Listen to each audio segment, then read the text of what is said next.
Hi guys, cinematic recap here. Before we start, warning. Spoilers ahead.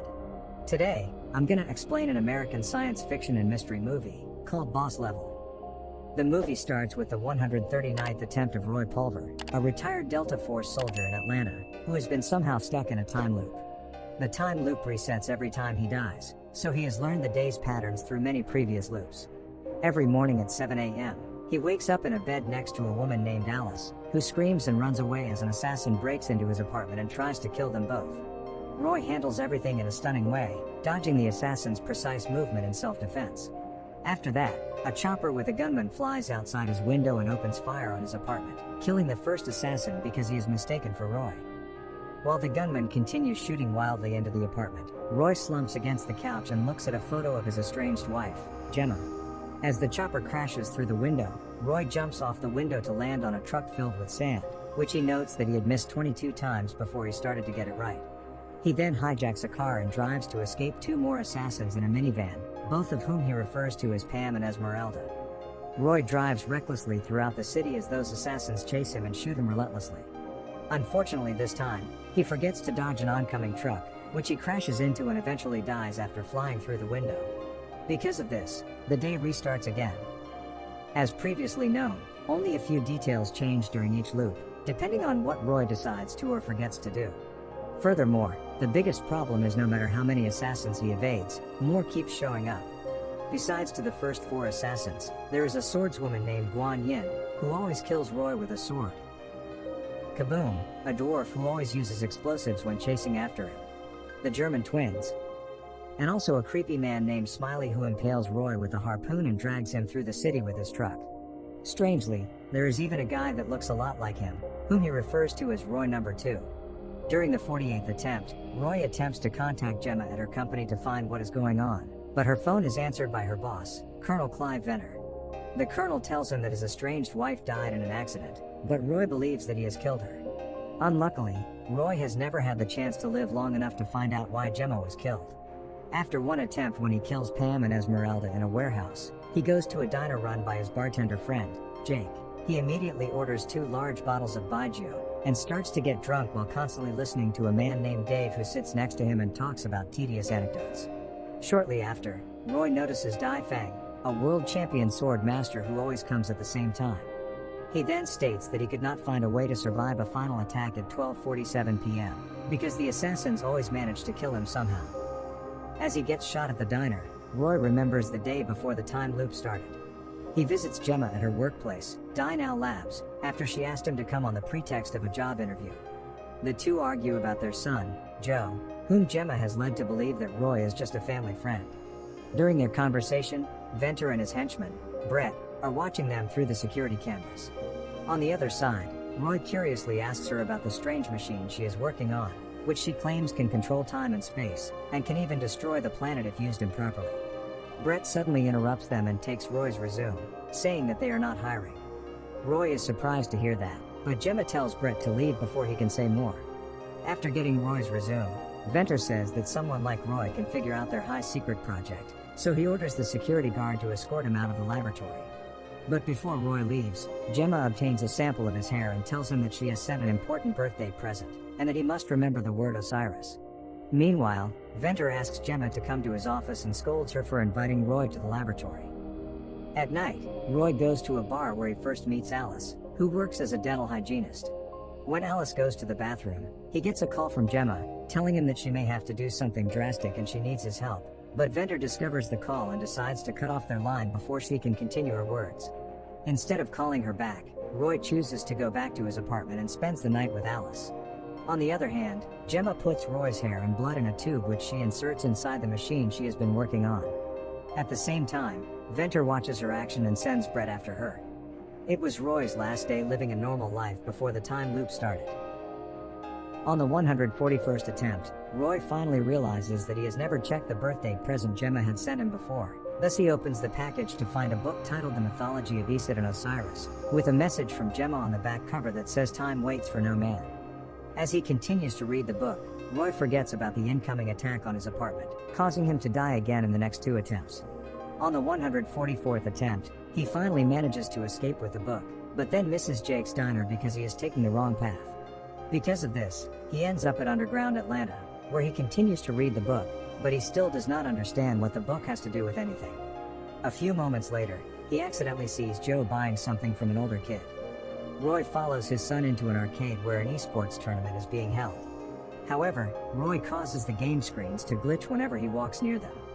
He then approaches Joe, who says that he has ditched school for the tournament, and that he was just trading card games with the older kid.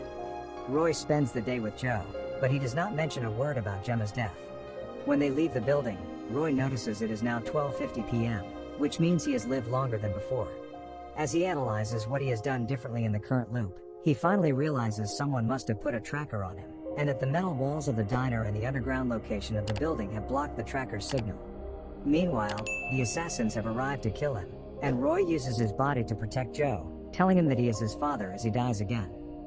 On his next attempt, he asks the assassin who has broken into his apartment about the tracker, but the man still does not tell him anything about it. Afterwards, Roy arrives at Jake's diner and tries to extract the tracker from his anus in the bathroom, until Dave tells him that the tracker might be in one of his teeth. This brings back his memory of Alice, who had previously put him to sleep on a dentist chair as Brett watched the proceedings. After getting drunk from drinking by Joe, Roy goes to the bathroom with Dave to find the tracker.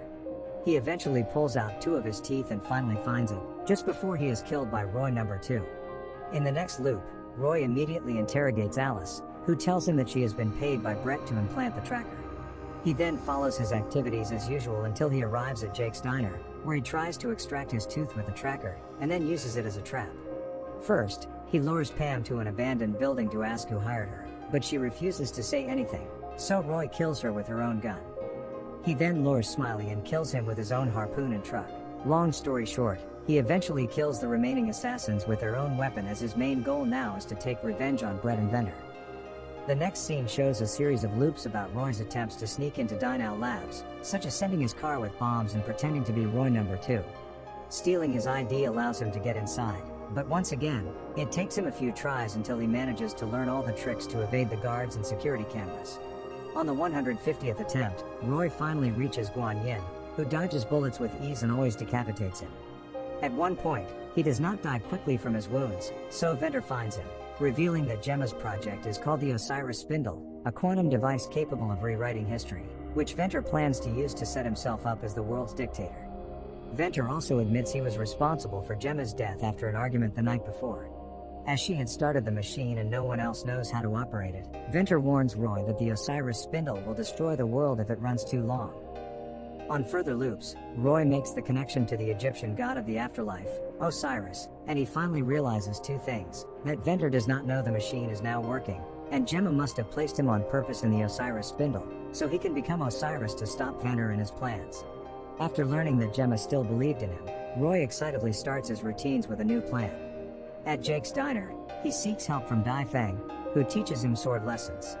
With his new skill, Roy manages to kill Guan Yin during a duel on his 200th attempt. Not long after, it is Brett's turn to die after Roy stabs him in the forehead with a sword. He ends up confronting Ventor, who implies Joe may be in danger, before he is killed by Roy.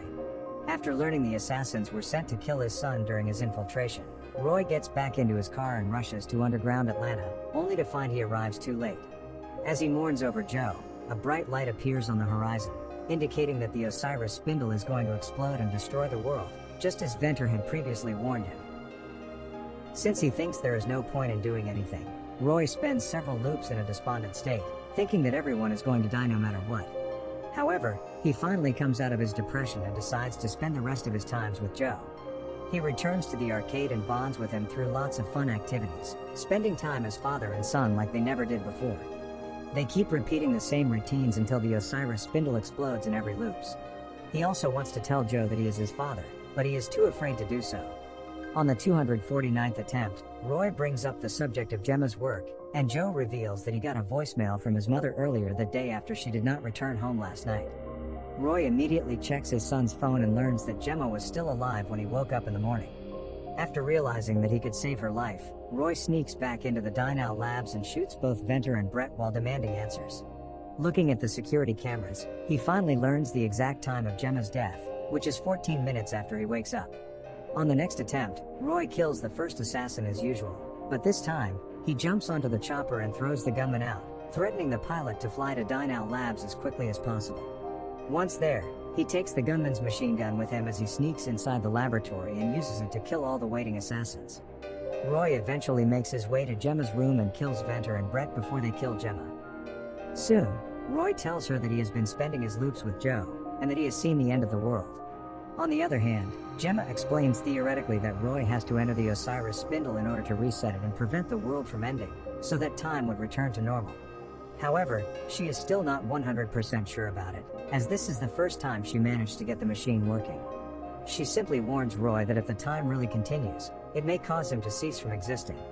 Despite all that, Roy kisses Jemma before confidently entering the spindle. In the end, Jemma looks in awe as he apparently survives the reset and restarts the day one last time. Subscribe to watch more videos like this, turn on notifications, and leave a like to help the channel out. Thank you for watching.